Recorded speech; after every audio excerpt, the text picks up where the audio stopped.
জয় গুরু বন্ধুরা, অনেক দিন পরে আজকে আবার আরেকটি প্রাণায়ামের ভিডিও নিয়ে আপনাদের সামনে হাজির হলাম। প্রাণায়াম, প্রাণের আয়াম বা প্রাণের বিশ্রাম। এই যে আমাদের শ্বাস প্রশ্বাসের আদান প্রদান হচ্ছে, প্রতিনিয়ত যে শ্বাস প্রশ্বাসের আদান প্রদান হচ্ছে, এর একটা বিশ্রাম চাই। সেই বিশ্রাম বা প্রশান্তির নাম হলো প্রাণায়াম। প্রাণ যোগ আয়াম অর্থাৎ প্রাণায়াম। কেন করবেন, কেন করতে হয় প্রাণায়াম অর্থাৎ এই যে মেডিটেশন, যোগা, প্রাণায়াম কেন করতে হয়, এর কাজটা কি, প্রাণায়াম করলে হয়টা কি? অনেকেই তো কোশ্চেনটা করে ফেলতে পারেন যে প্রাণায়াম করলে হয়টা কি। প্রাণায়াম করলে কি হয় একটু শোনার চেষ্টা করুন। সরসিদ্ধ দেহ চিত্ত, ভেতর বাহির হবে শুদ্ধ, রইবে না তোর ত্রিতাপ জ্বালা, প্রাণায়ামের এমন লীলা। কথাগুলো কি বুঝতে পেরেছেন? এখানে অবশ্য কিছু আধ্যাত্মিক কথা আছে, কিছু দেহতাত্ত্বিক কথা আছে। সরসিদ্ধ দেহ চিত্ত, সরসিদ্ধ, সরকে সিদ্ধ করা অর্থাৎ আমাদের যে সররিপু আছে সেই সররিপুকে সিদ্ধ করার কথা বলা হয়েছে, অর্থাৎ সররিপুকে পরিশুদ্ধ করার কথা বলা হয়েছে। যদি সররিপুকে পরিশুদ্ধ করা যায়, যদি সররিপুকে সিদ্ধ করা যায়, তাহলে দেহচিত্ত সিদ্ধ হয়ে যায়। দেহচিত্ত অর্থাৎ দেহের মধ্যে যে চিত্ত আছে, চিত্ত শব্দের অর্থ হলো মন, সেই মনকে পরিশুদ্ধ করা হয়, মনকে শান্ত করা হয়, মনকে সিদ্ধ করা হয়। দেহের ভেতরে বাহিরে হবে শুদ্ধ, অর্থাৎ দ্বিতীয় যে লাইনটা বলেছি, দেহের ভেতরে বাহিরে হবে শুদ্ধ, এই দেহের ভেতর বাহিরে শুদ্ধ করতে হলে আপনাকে প্রাণায়াম করতে হবে, সররিপুকে কন্ট্রোল করতে হবে, রাগ, ক্ষোভ, হিংসা, বিদ্বেষ, অহংকার এগুলোকে নিয়ন্ত্রণ করতে হবে, এগুলোকে কন্ট্রোল করতে হবে। সেটা কিসের মাধ্যমে? সেটা প্রাণায়ামের মাধ্যমে। রইবে না তোর ত্রিতাপ জ্বালা। ত্রিতাপ শব্দের অর্থ হলো পৃথিবী, অর্থাৎ আমরা যেখানে বসবাস করতেছি সেখানে যে আমাদের বিভিন্ন রকমের জ্বালা থাকে, একটু আগেই কথাটি বলেছি। প্রতিনিয়ত আমরা দুঃখ, কষ্ট, যন্ত্রণায় জর্জরিত হয়ে পড়ি, নেতিবাচক চিন্তা, দুশ্চিন্তা আমাদেরকে গ্রাস করে, আমরা রাত্রে ঠিক মতো ঘুমোতে পারি না। এই মানসিক যন্ত্রণা থেকে মুক্তি পাওয়ার জন্য প্রাণায়ামের কথা বলা হয়েছে, প্রাণায়াম প্র্যাকটিস করার কথা বলা হয়েছে। প্রাণায়াম করলে পরে এই রকম মানসিক যন্ত্রণা থেকে নিজেকে মুক্ত রাখা যাবে, নিজেকে মুক্ত করা যাবে। আর যখন মানসিক যন্ত্রণা থেকে নিজেকে মুক্ত রাখা যাবে, তখন মনে প্রশান্তি আসবে, অর্থাৎ একটু আগেই কথাটি বলেছি, দেহ শুদ্ধ হয়ে যাবে। যদি দেহকে শুদ্ধ করা যায় প্রাণায়ামের মাধ্যমে, তাহলে নেতিবাচক চিন্তা, দুশ্চিন্তা, হতাশা, মৃত্যু, ভয় এগুলো কোনো কিছু থাকবে না, এগুলো সব কিছু দূর হয়ে যাবে শুধুমাত্র এই প্রাণায়ামের মাধ্যমে। এগুলো দূর হলে কি হবে?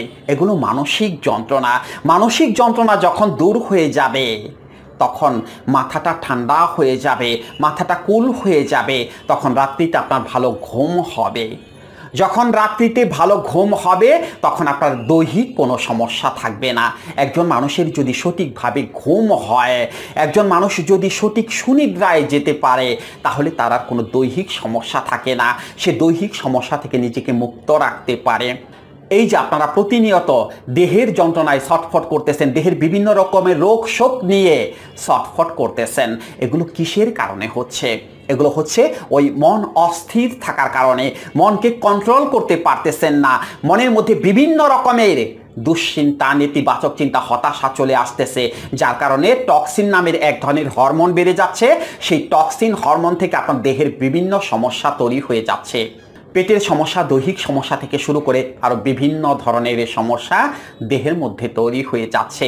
দেহের কলকবজাগুলো, দেহের পার্টসগুলো আস্তে আস্তে বিকল হয়ে যাচ্ছে এই মানসিক যন্ত্রণার কারণে। কারণ যে খাবার টাবার খাচ্ছেন সেগুলো দেহে শ্যুট করতেছে না, বিভিন্নভাবে দেহ থেকে বের হয়ে যাচ্ছে, শুধুমাত্র এই মানসিক সমস্যার কারণে, এই মনের যন্ত্রণার কারণে। সেই জন্য যদি দেহকে সুস্থ রাখতে চান, আপনাকে মনের যন্ত্রণা দূর করতে হবে, মনকে প্রশান্তিতে নিয়ে আসতে হবে। একটি কথাই আছে, আমাদের দেহের যে রোগগুলো হয় তার জন্য ৭৫% দায়ী হলো মানসিক সমস্যা। তাহলে সমাধান করবেন কি করে? দেহের যে সমস্যাগুলো হয়, এই যে আইবিএস থেকে শুরু করে বিভিন্ন রকমের দৈহিক সমস্যা বা গোপন সমস্যা, এগুলো সমাধান করবেন কি করে যদি আপনি মানসিক সমস্যা সমাধান না করতে পারেন? সেই মানসিক সমস্যা সমাধান করার জন্য আপনাকে যোগা, প্রাণায়াম, মেডিটেশন করতে হবে। যদি আপনি মানসিক যন্ত্রণা থেকে নিজেকে মুক্ত করতে চান, তাহলে যোগা, প্রাণায়াম, মেডিটেশন আপনাকে মনোনিবেশ করতে হবে। এছাড়া অন্য কোনো উপায় নেই। আপনারা এই প্রাণায়ামকে খুব বেশি গুরুত্ব দেন না। প্রত্যেকটা ভিডিওতে আমরা মেডিটেশনের কথা বলি, সেটার প্রতি আপনাদের কোনো খেয়াল নেই। আপনারা ওষুধ খেয়ে যান, বিভিন্ন রকমের ওষুধপত্র খেয়ে আরও দেহটাকে শেষ করে দিতেছেন। কিন্তু ওষুধ ছাড়াও যে দেহটাকে সুস্থ রাখা যায়, আপনারা হয়তো সেগুলো জানেন না বা সেগুলো করার চেষ্টা করেন না। ফার্মেসিতে দৌড়াইতে হয় না, আমাদের দেহের ভিতরে রয়ে গেছে একটা ফার্মেসি। অর্থাৎ দেহটাকে সুস্থ রাখার জন্য দেহের ভেতরে যে ফার্মেসি আছে, সেই ফার্মেসি থেকে ওষুধ প্রয়োগ করার কথা বলা হয়েছে। সেই ওষুধগুলো কি? সেই ওষুধগুলোই হলো এই যে বিভিন্ন রকমের যোগা, প্রাণায়াম, মেডিটেশন, ধ্যান, এগুলোর কথা বলা হয়েছে। দমের কাজের কথা বলা হয়েছে, শ্বাস প্রশ্বাসের আদান প্রদানের কথা বলা হয়েছে। এগুলো যদি করা যায় তাহলে মন সুস্থ থাকবে। যখন মন সুস্থ থাকবে তখন দেহ সুস্থ থাকবে। একেবারে ক্লিয়ার কথা। দেহকে সুস্থ রাখতে হলে আগে আপনার মনকে সুস্থ রাখতে হবে। মনকে যদি আপনি অসুস্থ করে রাখেন, আপনার দেহ কোনো দিনই সুস্থ হবে না। আপনি যত যাই করেন, যত ওষুধই খান, কোনো কাজে লাগবে না। আপনাকে আগে মন সুস্থ করতে হবে। সেই মনের সুস্থ করার জন্যই বিভিন্ন রকমের যোগা, প্রাণায়াম, মেডিটেশন, ধ্যানের কথা বলা হয়েছে। এটা আমার কথা না, এটা বিভিন্ন জায়গায় সাজেস্ট করা হয়। বড় বড় বিশেষজ্ঞ চিকিৎসকরা এখন সুস্থ হওয়ার জন্য আগেই বলে দেয় যে আপনাকে যোগা, প্রাণায়াম, মেডিটেশন করতে হবে। কিসের জন্য বলে? এমনি এমনি বলে? এগুলো কি রিসার্চ করা হয়নি? অক্সফোর্ড বিশ্ববিদ্যালয়ের এক গবেষণায় দেখা গেছে, যারা নিয়মিত মেডিটেশন করে তারা ৭৫% রোগ থেকে নিজেকে মুক্ত রাখতে পারে। একেবারে সত্যি কথা। এগুলো গবেষণা করে বলা হয়েছে, এগুলো এমনি এমনি বলা হয়নি। এখন আমাদের দেশে এতটা হয়তো প্রচলিত না এই মেডিটেশন, যোগা, প্রাণায়াম, কিন্তু অন্যান্য দেশের দিকে আপনারা তাকিয়ে দেখেন, তারা এখন নিয়মিত মেডিটেশন, যোগা, প্রাণায়াম করে যাচ্ছে, বিভিন্ন রকমের ধ্যান সাধনা করে যাচ্ছে, শ্বাস প্রশ্বাসের আদান প্রদানের কাজ করে যাচ্ছে। আপনারা একটু লক্ষ্য করে দেখবেন। কেন করে? নিজেকে সুস্থ রাখার জন্য। দেহ নামক যে মেশিনটা আছে, সেই মেশিনটাকে সুস্থ রাখার জন্য এই মেডিটেশন, যোগা, প্রাণায়াম করতে হয় বা করার কথা বলা হয়েছে। আমাদের দুটো চ্যানেলেই মেডিটেশন, যোগা, প্রাণায়াম সম্পর্কে অনেক ভিডিও দেওয়া আছে। আমরা প্রত্যেকটা ভিডিওতেই এই মেডিটেশন, যোগা, প্রাণায়ামের কথা বলে থাকি। আপনারা হয়তো সেগুলো বুঝতে পারেন না, বুঝলেও আপনারা সেগুলোকে হালকাভাবে নেন। আপনারা ভিডিও দেখার জন্য আসেনি তো কখন ওষুধের কথা বলবো, আপনারা ওষুধের জন্য অপেক্ষায় বসে থাকেন। দেহকে সুস্থ করার জন্য ওষুধের প্রয়োজন নেই, ওষুধ লাগে না। যদি ঠিক মতো লাইফস্টাইলের পরিবর্তন করা যায়, দৃষ্টিভঙ্গিটার যদি পরিবর্তন করা যায়, তাহলে জীবনটাকে পাল্টে দেওয়া যায়। আর কোনো কিছুর দরকার হয় না, উইদাউট মেডিসিন দরকার হয় না।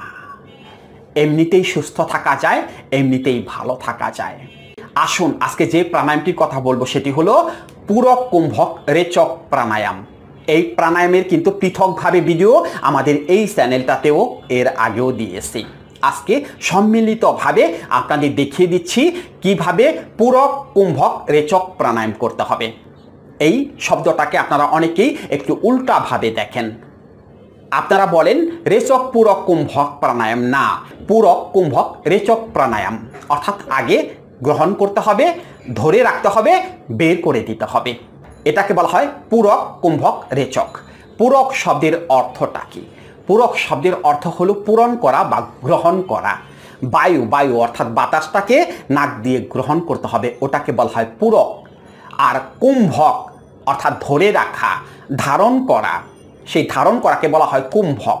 আপনি যখন পূরক করে শ্বাসটাকে গ্রহণ করবেন, সেই শ্বাসটাকে আপনি ধরে রাখবেন, অর্থাৎ বুকের মধ্যে ধরে রাখবেন, ওটাকে বলা হয় কুম্ভক প্রাণায়াম।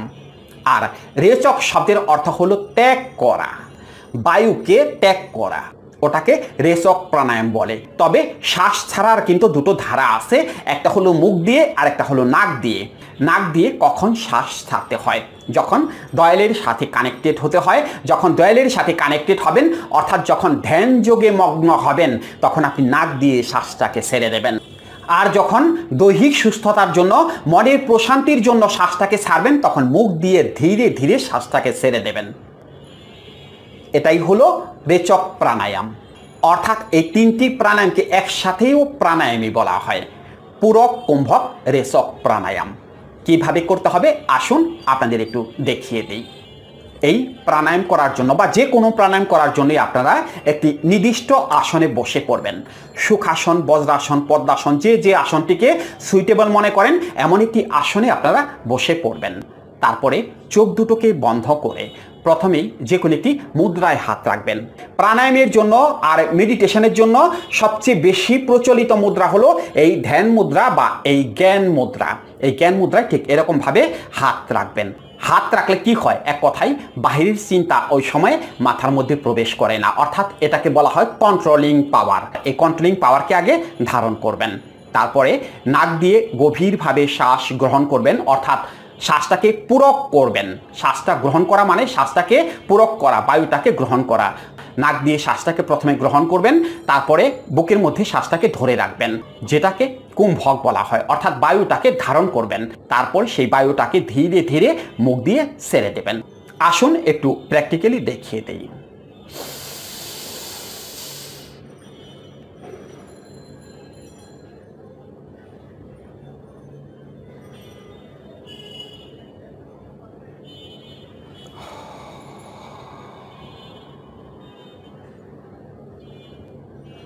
অর্থাৎ শ্বাসটাকে নাক দিয়ে গ্রহণ করবেন, ধরে রাখবেন বুকের মধ্যে বেশ কিছু সময়। তবে মনের উপর চাপ দিয়ে কখনোই এই কাজটা করতে যাবে না। কুম্ভক যতটুকু সম্ভব ততটুকু করার চেষ্টা করবেন, অতিরিক্ত করার চেষ্টা করবেন না। তবে এটা আস্তে আস্তে বাড়িয়ে তুলবেন।